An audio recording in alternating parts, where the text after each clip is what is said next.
Bonjour et bienvenue dans ce nouvel épisode de Plus qu'un chien. Plus qu'un chien, c'est le podcast qui vous aide à retrouver une vie plus sereine, plus relaxe avec votre chien réactif, votre chien excité, votre chien difficile.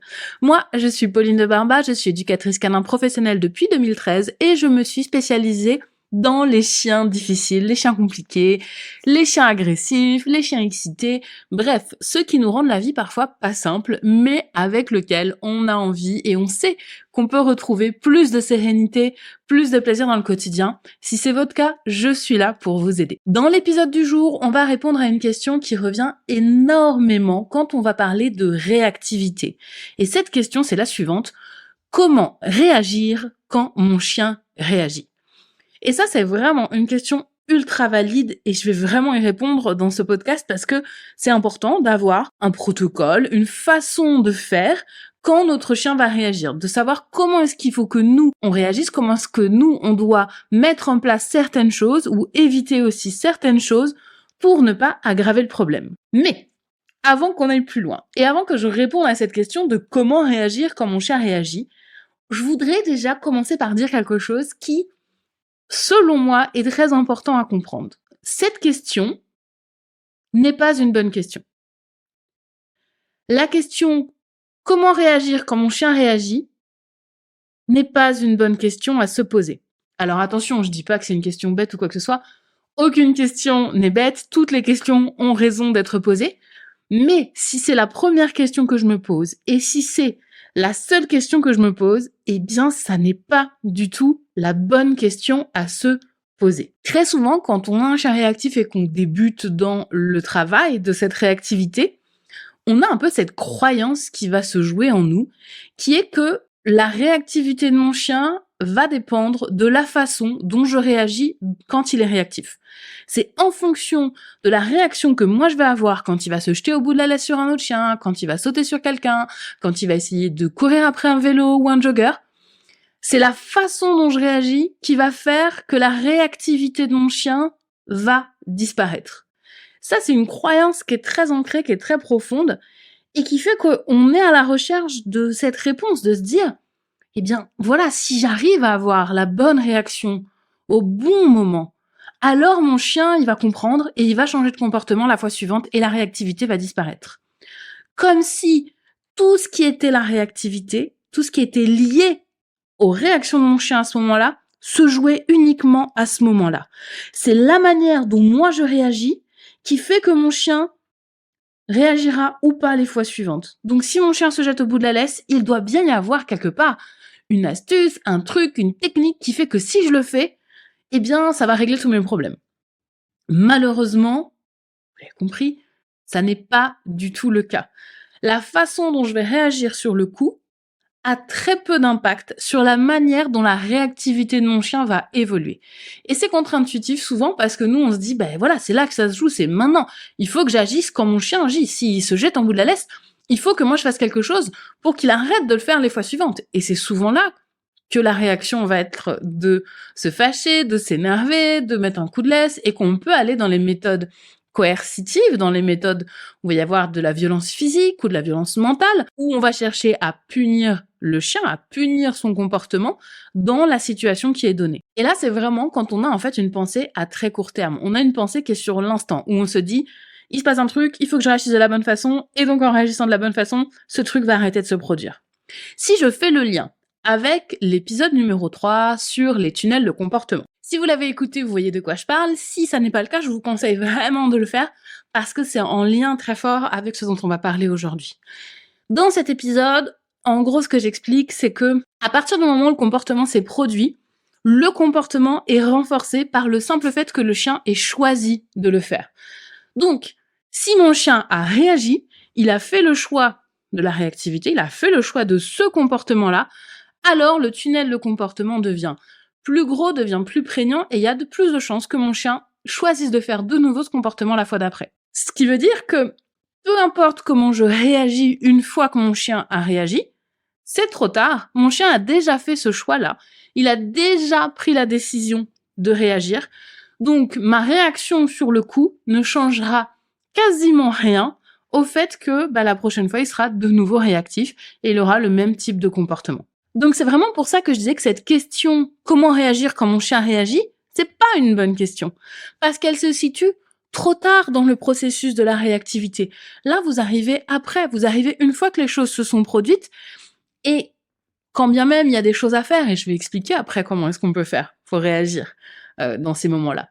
Mais c'est pas ça qui va avoir un impact sur le comportement de mon chien. C'est pas ça qui va changer la façon dont mon chien réagit à ce moment-là. Ce qui va aider à ce que votre chien change de comportement dans cette situation-là, c'est si vous vous posez d'autres questions, et on y reviendra à la fin de cet épisode, je vous dirai quelles sont les bonnes questions qu'il faut qu'on se pose à la place. Mais donc, si ma façon de réagir ne modifie pas la réactivité de mon chien au fond, comment est-ce qu'on va faire alors? Qu'est-ce qu'il faut que je fasse quand mon chien réagit concrètement? Parce que je peux pas juste ne rien faire, il faut bien qu'il se passe quelque chose quand il y a de la réactivité de la part de mon chien.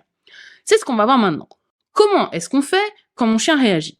La première chose à faire, tout de suite, immédiatement, sans négociation, c'est stopper tout de suite la situation.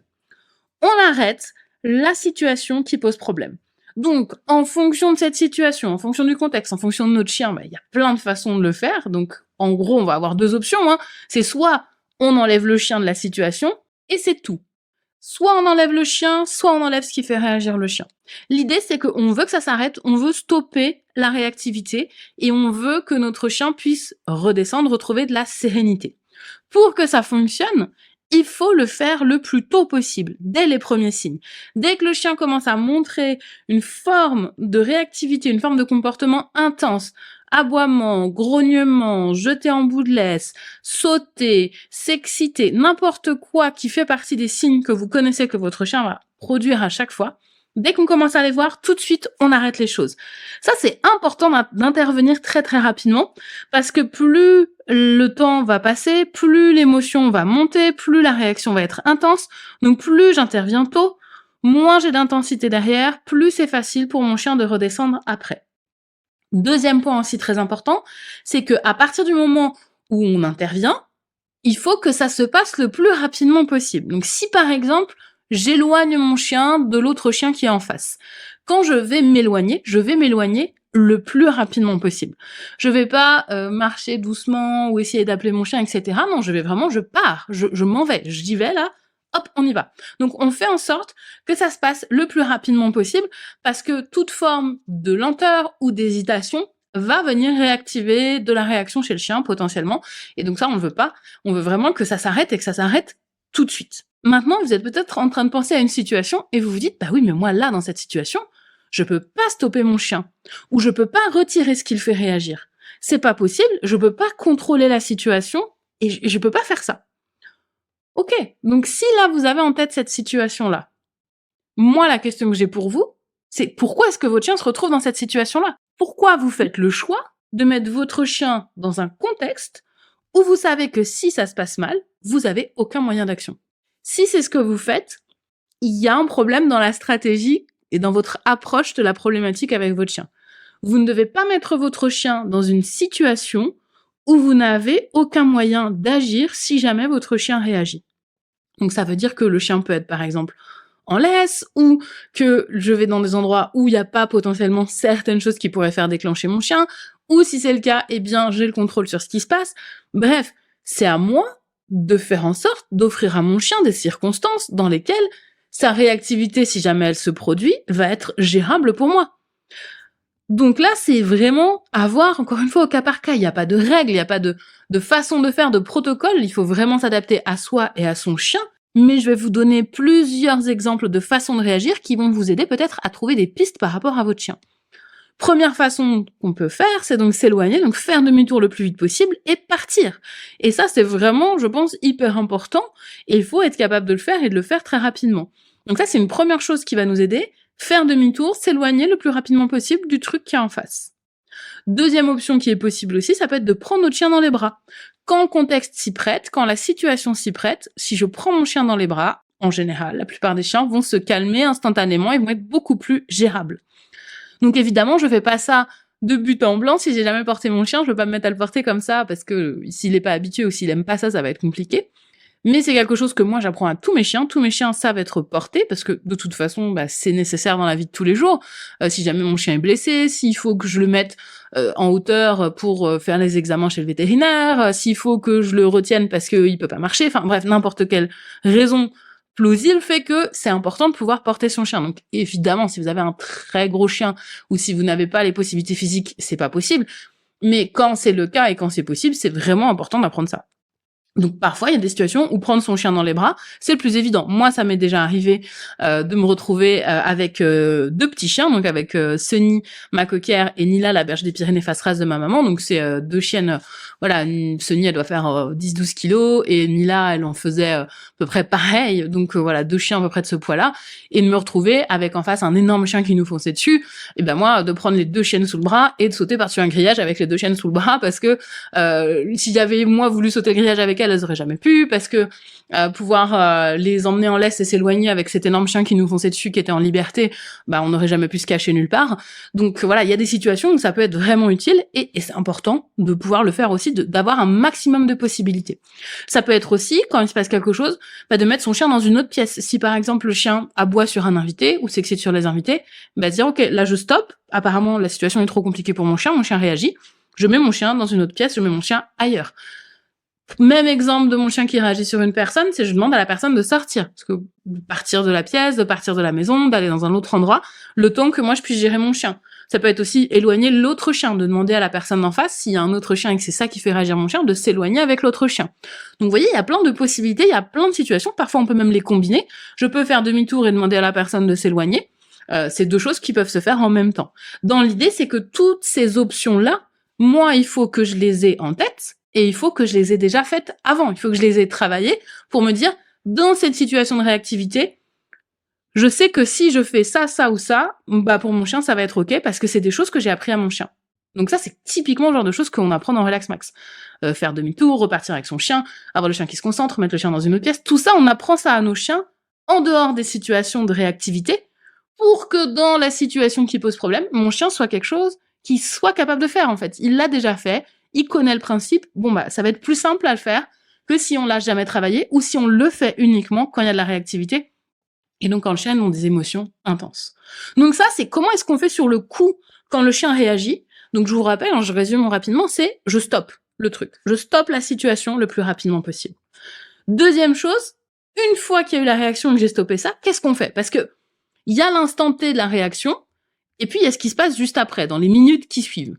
Et là, il faut qu'on soit vigilant, il faut qu'on soit attentif, parce que s'il y a eu réaction, ça veut dire que la bouteille des émotions de mon chien était pleine et elle a débordé. Donc là, je vous renvoie à l'épisode 2 sur la bouteille des émotions, si jamais vous l'avez pas encore écouté, dans lequel j'explique ce principe-là. Et là, l'idée, c'est vraiment qu'on vienne vider la bouteille de notre chien, de ne pas, en fait, le remettre dans la situation qui vient de se passer, parce que il est évident que si je me remets dans cette même situation là sans rien changer, mon chien risque très fort de réagir à nouveau.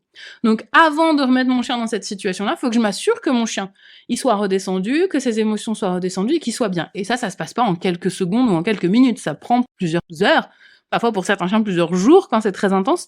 Donc il faut laisser le temps avant de remettre mon chien dans une situation qui pourrait être potentiellement compliquée pour lui. Typiquement, le pire conseil, le pire proverbe qu'on peut entendre dans cette situation, c'est quand on tombe de cheval, faut remonter dessus. Ça, c'est vraiment pas du tout un bon conseil. Donc voilà, si mon chien, il se fait peur, il réagit, il agresse, il s'énerve ou je ne sais quoi, je le remets pas tout de suite là. J'attends. Je lui laisse le temps de redescendre, je lui laisse le temps de se calmer. Et puis, moi aussi, j'ai besoin de redescendre. Parce que souvent, quand mon chien réagit, mais moi, ça me fait un coup de stress, et je me sens pas bien, je suis peut-être en colère, je suis frustrée, j'ai peur, etc. Donc, moi aussi, ma bouteille des émotions, en général, elle déborde à ce moment-là. Et donc, j'ai besoin, moi, de redescendre. J'ai besoin de souffler. J'ai besoin de me calmer, de faire redescendre la pression. Donc, attention à ça aussi. Si nous, on est stressé, on est tendu, on n'est pas bien, on va pas se remettre dans une situation où on va être encore pas bien. C'est pas la peine. Donc, on prend le temps pour nous de faire en sorte que nous, comme le chien, on arrive à redescendre, on arrive à être de nouveau calme. Et puis, ce qui est intéressant de faire, une fois qu'on a eu une situation où il y a eu une réaction forte, c'est d'analyser ce qui s'est passé, pour éviter que ça se reproduise, pour éviter que la situation, elle arrive à nouveau. Donc, voilà quelques questions que vous pouvez vous poser, vous pouvez les noter si vous voulez. Qu'est-ce que je peux faire différemment la prochaine fois? Si je me retrouve dans cette même situation, qu'est-ce que je pourrais faire que je n'ai pas fait cette fois-ci? Pour éviter que ça se produise à nouveau. Alors, c'est pas garanti que si je fais quelque chose de différent, ça se passera différemment. Par contre, en général, si je fais la même chose, il y a des chances que ça se reproduise pareil. Donc, qu'est-ce que je pourrais faire différemment la prochaine fois pour éviter que ça se reproduise à nouveau? Deuxième question, qu'est-ce que mon chien pourrait apprendre pour ne pas réagir à nouveau? Qu'est-ce qui lui manque comme compétence? Qu'est-ce qui lui manque comme connaissance, comme apprentissage, pour ne pas se retrouver de nouveau dans cette situation-là? Imaginons que je veux croiser un autre chien et que je voudrais que mon chien il marche calmement à côté de moi, mais là apparemment c'était pas possible, il était trop excité, trop énervé, il a voulu sauter sur l'autre chien. Il lui manque l'apprentissage, marcher calmement avec moi quand il y a des distractions autour, et même des choses qui l'excitent ou même des choses qui l'énervent. Donc ça, c'est des choses qu'il faut que je retravaille quand il n'y a pas d'autres chiens autour pour que ce soit mieux et que mon chien progresse là-dessus pour que la prochaine fois, il soit capable de faire ça. Ou qu'est-ce que je pourrais lui apprendre pour me faciliter les choses si jamais il réagit? Donc par exemple, quand je fais demi-tour, qu'il me suive instantanément. Ça, c'est des choses qui se travaillent, c'est des choses qui s'apprennent en fait. Mais si je prends pas le temps de le faire, évidemment que dans les moments où il y a de la réaction et où mon chien il est surexcité ou surénervé, il le fera pas. Parce que déjà, il sait pas le faire quand il est calme. Donc il y a peu de chances qu'il y arrive quand il est excité. Donc qu'est-ce que je pourrais lui apprendre pour mieux gérer si jamais il réagit? Et comment mieux anticiper pour que ça se reproduise pas? Qu'est-ce que là j'ai pas anticipé? Qu'est-ce que j'ai pas vu que j'aurais pu anticiper qui m'aurait évité ce problème-là? Donc ça peut être par exemple, là j'ai lâché mon chien alors que j'avais pas la visibilité et du coup il y a eu réaction, il y a eu bagarre, je ne sais pas quoi, il y a eu quelque chose. Alors que peut-être que si j'avais un peu plus anticipé de me dire là je ne vois pas ce qui arrive, donc je vais rattacher mon chien comme ça, au moins s'il y a quelque chose, mon chien il est géré et il est sous contrôle. C'est déjà une chose, c'est une bonne leçon à retenir de la situation. Donc ça, c'est vraiment des questions qu'il faut que vous vous posiez avec vous-même, parce que, encore une fois, il n'y a pas de réponse universelle de dire voilà comment il faut faire, c'est comme si, c'est comme ça. C'est en fonction de vous, et c'est en fonction de votre chien. Et tant qu'on est sur le sujet des questions, comme je vous le disais au début, la question comment réagir quand mon chien réagit, c'est pas la bonne à se poser. Parce que c'est trop tard. Ça s'est déjà produit, c'est déjà arrivé. Donc, on n'est pas en train de mettre notre focus sur ce qui est important. Là où moi, je dois être attentif et là où je dois réfléchir et où je dois mettre de l'énergie mentale, de l'énergie dans le travail, de l'énergie de préparation et d'anticipation, c'est pas sur une fois que la réaction est là. C'est comment je fais pour qu'il n'y ait pas de réaction, en fait. C'est ça qui compte. C'est là où moi, je dois travailler, c'est là où moi, je dois réfléchir. Comment je fais pour que ça se passe bien? Donc, les questions qu'il faut que je me pose, c'est comment est-ce que je dois réagir quand mon chien réagit pas? Qu'est-ce qu'il faut que je fasse quand mon chien ne réagit pas? Comment je fais en sorte que mon chien comprenne que c'est ça que j'attends de lui? Alors ça peut être quand mon chien ne réagit pas, ça peut être aussi quand mon chien réagit moins que d'habitude. Quand je croise un autre chien, d'habitude il se jette en bout de laisse, là, il a juste grogné mais il est resté à côté de moi. C'est mieux. Qu'est-ce que je fais alors? Qu'est-ce que je fais quand mon chien fait mieux que d'habitude? Est-ce que moi je suis là en train de regarder ça ou est-ce que je suis en train de me dire j'attends qu'il grogne et qu'il se jette en bout de laisse pour pouvoir avoir une réaction? Non, j'attends pas ça. Je réagis avant moi et je récompense mon chien avant quand il prenne la bonne décision. Autre question aussi, comment faire en sorte que mon chien réagisse moins ou pas du tout? Qu'est-ce que mon chien a besoin de savoir faire? Qu'est-ce que j'ai besoin de savoir faire? Qu'est-ce qu'on a besoin d'apprendre pour que la réactivité de mon chien diminue? Et pas comment je réagis une fois que c'est fait. Parce que, encore une fois, c'est trop tard. Ces questions-là, si vous vous les posez, et si vous avez envie d'avoir les réponses, vous les aurez dans les prochains épisodes de podcast. Donc, abonnez-vous pour écouter les prochains épisodes, et on pourra élaborer et approfondir ces sujets-là, et vraiment porter notre attention, non pas sur ce qui se passe une fois que le chien réagit, mais sur tout ce qui se passe en amont, et sur tout ce qu'on peut faire en amont pour éviter qu'il y ait de la réaction. Voilà donc pour cet épisode. J'espère qu'il vous a plu. Si c'est le cas, n'hésitez pas à lui mettre une note et à me laisser un commentaire sur votre plateforme d'écoute préférée. Si vous avez envie d'échanger avec moi, vous pouvez me contacter sur mon adresse mail contact@descliquetdeschiens.fr ou sur mes réseaux sociaux, Déclic et des Chiens sur Instagram ou sur Facebook. On va donc se laisser pour l'épisode du jour et souvenez-vous que celui qui marche à vos côtés dans les joies comme dans les épreuves est bien plus qu'un chien. À très bientôt!